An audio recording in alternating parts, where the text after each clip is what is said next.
My name is Pradeep Nambiar. I'm the product architect and developer of the Patriot PS Personal Server solution. In this short video, I will walk you through on how to configure your Patriot PS Personal Server. You may be running the full system edition, or you may have installed the Patriot PS ISO image on your own hardware, or you may be running the virtual appliance edition in a virtualized environment. But regardless of the configuration you're running, the steps to configure your Patriot PS Personal Server is the same. And I will show you how easy it is to discover the plugged-in Patriot PS Personal Server system on your home network and how to access the home page from where you will start the configuration of the Patriot PS Personal Server. Once you connect your Patriot PS Personal Server into your home network, it is designed to get a dynamic IP address the first time you connect. Now, it is typically difficult to predict what that IP address would. So Patriot PS has been designed to automatically broadcast its presence in your home network via the universal plug and play technology. So if you have a Windows laptop or a Windows desktop computer, you should be able to discover your Patriot PS Personal Server under the network discovery in your Windows Explorer. So I will show you how you would figure out a plugged-in Patriot Personal Server in your home network. So on your Windows desktop, open the File Explorer, and under File Explorer, if you click on the network icon and ensure that you have turned on the network discovery. So within this network window, you would see there is a grouping called Other Device. Under Other Devices, you would see there are Patriot PS that has been discovered in your network. In my network, I have a couple of Patriot PS Personal Server connected, but the one that I would like to show you in this walkthrough is this. Now, if you do right click and if you look at the properties, it would show you some important information. In this case, the manufacturer is Pexus LLC, and there is a model number. This model number basically indicates the version of the Patriot PS OS that is running. In this case, the build number is 142, and there is a release version number, and also this indicates the date on which the operating system was built. If you just double click on this icon, you would see a web page that opens up. Okay, this is the initial home page of your Patriot PS Personal Server. So under this, I mean, there are different applications that you can launch, but most of these would require some configuration. So the first application that you would want to open is the PPS configuration application. So you double click on this. Double click the PPS configuration application, and this would open up a sign-in page for the configuration application. Before you would use it for the first time, you would have to register this application. When you purchase the Patriot PS Personal Server, you should have got an email that contains the registration information. You would enter your first name, last name, and the email address, and copy and paste the registration key. And once you enter this information, click on the register button. After you click register, and if the registration information is correct, you should see the registration success page. Click on the go to home. Now at this point, you would see your PPS configuration application is now shown as registered, so it's already registered. At this point, you would enter the user ID, which is always PPS admin, and the initial password is change me, which is CHANGEME. Click on the sign in, and once you sign in, you should see the initial home page for the Patriot Personal Server configuration application. Now here you will see the status of the key configuration item. Now it is very important that you configure the key configuration items, such as setting up the PPS administrator profile, where you would have to change your password, and also other information related for the administrator. You would change the default password for the MySQL database, which is used by a number of applications.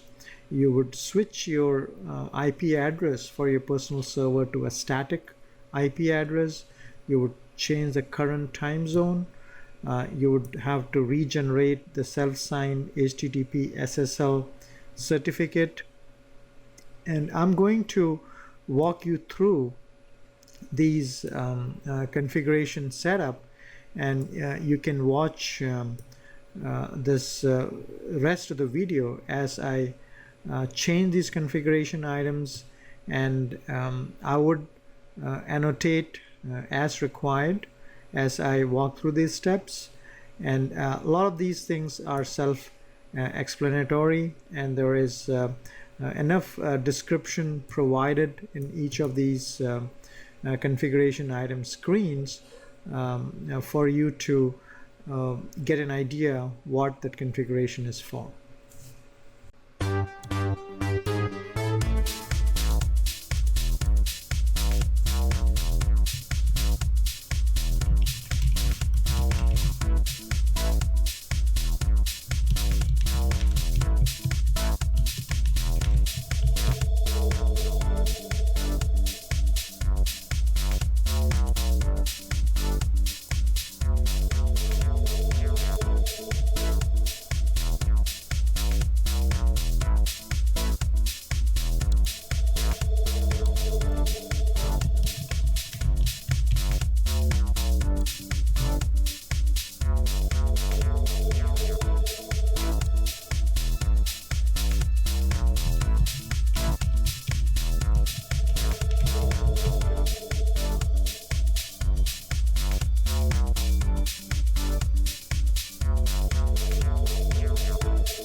This concludes our quick video on the initial configuration of the Patriot PS Personal Server. You can see and download additional videos and documentation related with this product from our website as www.pexus.com/patriotps/media. Thank you.